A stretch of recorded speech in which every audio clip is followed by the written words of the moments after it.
ചില അസുഖങ്ങൾ വളരെ ബന്ധപ്പെട്ട് കിടക്കുകയാണെന്ന് നമുക്ക് പലർക്കും അറിയില്ല. ഉദാഹരണത്തിന് കൊളസ്ട്രോളും ട്രൈഗ്ലിസറൈഡും ഒത്തിരി കൂടുതലായിട്ടിരിക്കുന്നവർക്ക് ഫാറ്റി ലിവർ ഉണ്ടായിരിക്കാനും അവർക്ക് തന്നെ ഡയബറ്റിസ് ഉണ്ടാകാനും ഹാർട്ട് അറ്റാക്ക് ഉണ്ടാകാനും സാധ്യത കൂടുതലാണ്. അതേപോലെ തന്നെ മൈക്രോ ആൽബുമിൻ യൂറിയ അല്ലെങ്കിൽ മൂത്രത്തിൽ പതയായിട്ട് കാണുന്നവർക്ക് അതിനോടൊപ്പം തന്നെ ഫാറ്റി ലിവറും ചിലപ്പോൾ ഹാർട്ട് അറ്റാക്ക് ഉണ്ടാകാനുള്ള റിസ്ക്കും വളരെ വളരെ കൂടുതലാണ്. കിഡ്നിക്ക് പ്രശ്നമുണ്ടാകുമെന്നുള്ളതാണ് നമുക്ക് ഏറ്റവും വ്യക്തമായിട്ട് അറിയാവുന്ന കാര്യം. ഇങ്ങനെയുള്ള ചില കോമ്പിനേഷൻ ഓഫ് ഡിസീസസ് ഉണ്ട്. ഇവയെക്കുറിച്ച് നമുക്കൊന്ന് ഡിസ്കസ് ചെയ്യാം. നമസ്കാരം, ഞാൻ doctor Bipin Jose, pulmo medical centre, Pala, Kanjirappally, Sultan Bathery.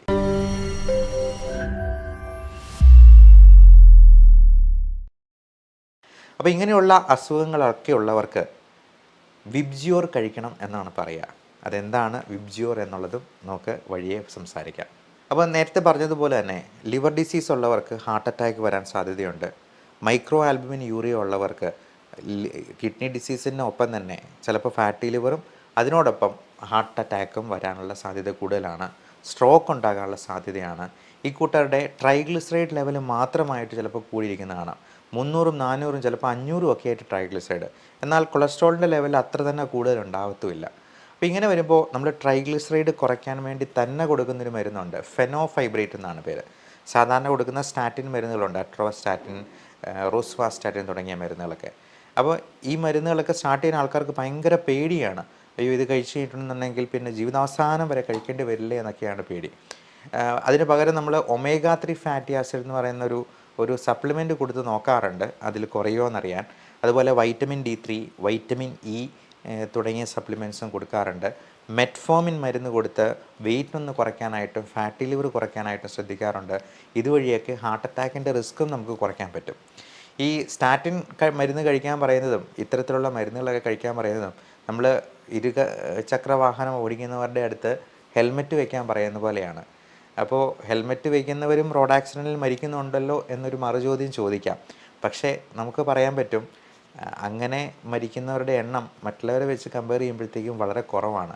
കാര്യം യാതൊരുവിധ സുരക്ഷാ ക്രമീകരണവും ഇല്ലാതെ വണ്ടി ഓടിച്ച് പോയെന്നാൽ വീണെന്നാൽ മിക്കവാറും തലയടിച്ച് അവിടെ തന്നെ മരണപ്പെടാനുള്ള സാധ്യത വളരെ ഏറെയാണ്. എന്ന് പറഞ്ഞതുപോലെ സ്റ്റാറ്റിൻ മരുന്നുകളും ഒമേഗ 3യും അതേപോലെ ഫെനോഫൈബ്രേറ്റ്, വൈറ്റമിൻ ഇ തുടങ്ങിയ സപ്ലിമെൻറ്റ്സ് എല്ലാം എടുക്കുന്നത് ഒരു തരത്തിൽ ഹെൽമെറ്റ് ധരിക്കുന്നത് പോലെ തന്നെയാണ്. നമ്മുടെ ഹൃദയത്തിന് ഒരു സുരക്ഷാ കവചം കൊടുക്കുന്നത് പോലെ തന്നെയാണെന്ന് പറയാം. അപ്പോൾ ഇങ്ങനെയുള്ളവർ ഏറ്റവും പ്രധാനമായിട്ടും ശ്രദ്ധിക്കേണ്ടത് വെയിറ്റ് കുറയ്ക്കുക, എക്സസൈസ് ചെയ്യുക. വെയിറ്റ് കുറയ്ക്കാനായിട്ടുള്ള എക്സസൈസുകൾ നമ്മൾ വലിയ കഠിനമായ എക്സസൈസുകൾ ചെയ്യണമെന്നല്ല പറയുന്നത്. ചെറിയ എക്സസൈസ് കൂടുതൽ തവണകളായിട്ട് ചെയ്യുക. ഇപ്പം ഒരുപാട് മുട്ടുവേദനയും കാലുവേദനയൊക്കെ ആയിട്ട് വിഷമിക്കുന്ന ആൾക്കാർക്ക് ഒരുപാട് നേരത്തേക്ക് നടക്കാനൊന്നും പറ്റിയെന്ന് വരില്ല. അങ്ങനെയുള്ളവർക്ക് 10 മിനിറ്റ് മാത്രം എടുത്തുകൊണ്ട്, ഇപ്പോൾ ഫോൺ വരുമ്പോഴാണെങ്കിലും ഫോണിലൂടെ സംസാരിച്ചുകൊണ്ട് നടക്കാം. അത് അരമണിക്കൂർ സംസാരിക്കുന്ന പോലും നമ്മൾ അറിയാതെ തന്നെ നടന്നു പോകും. അതുപോലെ കൊന്ത ചൊല്ലിക്കൊണ്ട് നടക്കാം, പ്രാർത്ഥിച്ചുകൊണ്ട് നടക്കാം. ഒരു കൊന്ത ചൊല്ലി തീരാനായിട്ട് ഒരു അരമണിക്കൂർ എടുക്കുന്നത് പോലെ മുസ്ലിം സഹോദരങ്ങൾക്ക് തസ്ബീഹ് മാല ചൊല്ലിക്കൊണ്ട് നടക്കാറുണ്ട്.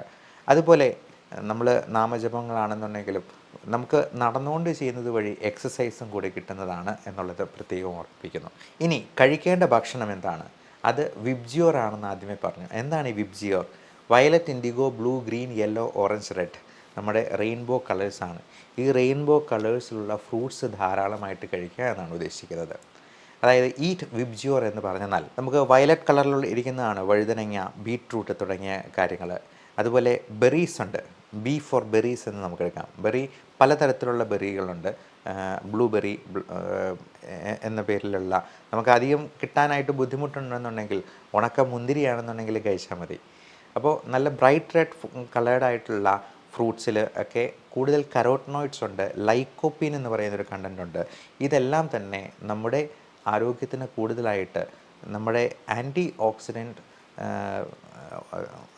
ഉൽപ്പാദിപ്പിക്കുന്നത് വഴി ഓക്സിഡേറ്റീവ് സ്ട്രെസ് എന്ന പ്രക്രിയ ഒരുപാട് കുറച്ചെടുക്കാനും ഹാർട്ട് അറ്റാക്കും സ്ട്രോക്കും പോലെയുള്ള കാർഡിയോ വാസ്കുലർ റിസ്ക് ഉണ്ടാകാതിരിക്കാനായിട്ടും ഹെൽപ്ഫുള്ളാണ്. അതുപോലെ തന്നെ green leafy vegetables, potato, tomato, cherries തുടങ്ങിയ സംഗതികളിലൊക്കെ ഒരുപാട് തരത്തിലുള്ള ലൈക്കോപ്പീൻ കണ്ടൻറ്റ് അടങ്ങിയിട്ടുണ്ട്.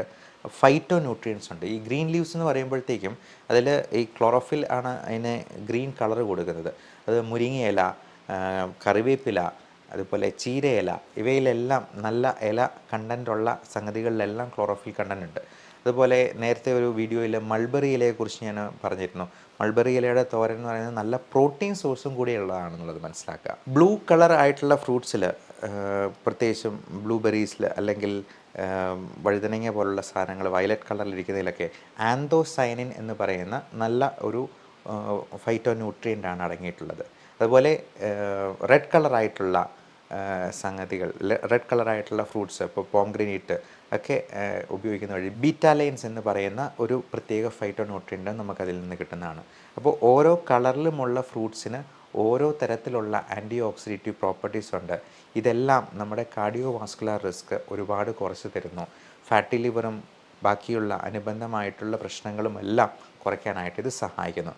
ഈവൻ നമ്മൾ ഡ്രിങ്ക്സ് കഴിക്കുന്ന, ആൽക്കഹോൾ കഴിക്കുന്ന ആൾക്കാർ പലപ്പോഴും അതിന് ടച്ചിങ്സ് ആയിട്ട് ഈ റെഡ് മീറ്റൊക്കെ ആയിട്ട് കൂടുതൽ കഴിക്കുന്നവരുണ്ട്.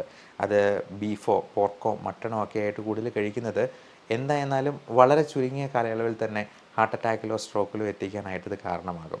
ഈ ഫാറ്റി ലിവർ എന്ന് പറയുന്നത് ഗ്രേഡ് 1, 2, 3 അതിൻ്റെ അടുത്ത സ്റ്റേജിൽ വരുന്നത് ലിവർ സിറോസിസ് ആണ്. ആ സ്റ്റേജിൽ എത്തിക്കഴിഞ്ഞാൽ ഒരിക്കലും ഇത് പഴയ ഒരു അവസ്ഥയിലേക്ക് നമുക്ക് റിവേഴ്സ് ചെയ്ത് കൊണ്ടുപോകാൻ പറ്റില്ല. അതിൻ്റെ തൊട്ടടുത്ത സ്റ്റേജ് വരുന്നത് ഹെപ്പാറ്റോസെല്ലുലാർ കാർസിനോമയാണ്. അപ്പം പലപ്പോഴും ഈ ഗ്രേഡ് 3 ഫാറ്റി ലിവർ വരെയൊന്നും ഒരു ലക്ഷണവും കാണിച്ചു എന്ന് വരത്തില്ല. ചിലപ്പോൾ ചില ഗ്യാസ്ട്രൈറ്റിസ് ആയിട്ടോ വേഗം ഒരു അബ്ഡോമിനൽ പെയിൻ ആയിട്ടോ വയറുവേദനയായിട്ടോ ഒക്കെ തോന്നിയേക്കാം. വയറ്റിൽ നിന്ന് പോകുന്നതിൽ ചിലപ്പോൾ നമ്മളറിയാതെ എന്തെങ്കിലും രക്തം പോകുന്നത് നമ്മൾ താഴോട്ട് നോക്കിയെന്നാൽ മാത്രമേ കാണുകയുള്ളൂ. ആ സമയത്തായിരിക്കും നമ്മൾ ഞെട്ടലോടെ അറിയുക നമ്മുടെ ലിവർ ഏതാണ്ട് പണി മുടക്കി കഴിഞ്ഞു എന്നുള്ളത്. ആ ഒരു സ്ഥിതി വരാതെ എത്രയും നേരത്തെ തന്നെ നമ്മുടെ ലിവറിനെ സംരക്ഷിക്കാനായിട്ട് ശ്രദ്ധിച്ചുകൊള്ളുക. ഇനി ലിവർ ഡിസീസിൽ ഉണ്ടാകുന്ന മറ്റ് ലക്ഷണങ്ങളും കൂടി നമ്മൾ അറിഞ്ഞിരിക്കണം. അപ്പം മുഖത്ത് കരിവാളിപ്പ് പാടുകളൊക്കെ ആയിട്ട് വരാം. കഴുത്തിൽ അക്കാന്തോസിസ് നൈഗ്രിക്കൻസ് എന്ന് പറയുന്ന ഒരു കറുപ്പ് നിറമായിട്ട് വരിക. അതുപോലെ ചിലർക്ക് ഗൈനക്കോമാസ്റ്റിയ, ഇപ്പം ലിവർ സിറോസിസ് ഒക്കെയുള്ള ആളുകളെ കണ്ടെന്നാൽ അറിയാം അവരുടെ ബ്രസ്റ്റ് എൻലാർജ് ചെയ്തിരിക്കുന്നത് പോലെ നമുക്ക് തോന്നാം. വയറൊത്തിരി വീർത്തിരിക്കുന്നതായിട്ടും വയറ് കമ്പിച്ചിരിക്കുന്നതും വയറ്റിലെ ആ സ്കിന്ന് തന്നെ ഒരു ഷൈനിങ് പാറ്റേണിലോട്ട് മാറുന്ന കാണും. ചിലപ്പോൾ വെള്ളക്കെട്ടോ ഒക്കെ ഉണ്ടെന്നുണ്ടെങ്കിൽ അസൈറ്റിസ് എന്ന് പറയുന്ന വെള്ളം കെട്ടി നിൽക്കുന്ന ഒരവസ്ഥ വരാം. കാലുകളിൽ നീരുണ്ടാവാം, കാലുകളിൽ പാടുണ്ടാകാം, അവിടുത്തെ രോമം കൊഴിഞ്ഞു പോയിട്ടുണ്ടാകാം. ഈ നീരെന്ന് പറയുന്നത് തന്നെ പിറ്റിംഗ് പീഡിൽ എഡിമ എന്നാണ് പറയുന്നത്.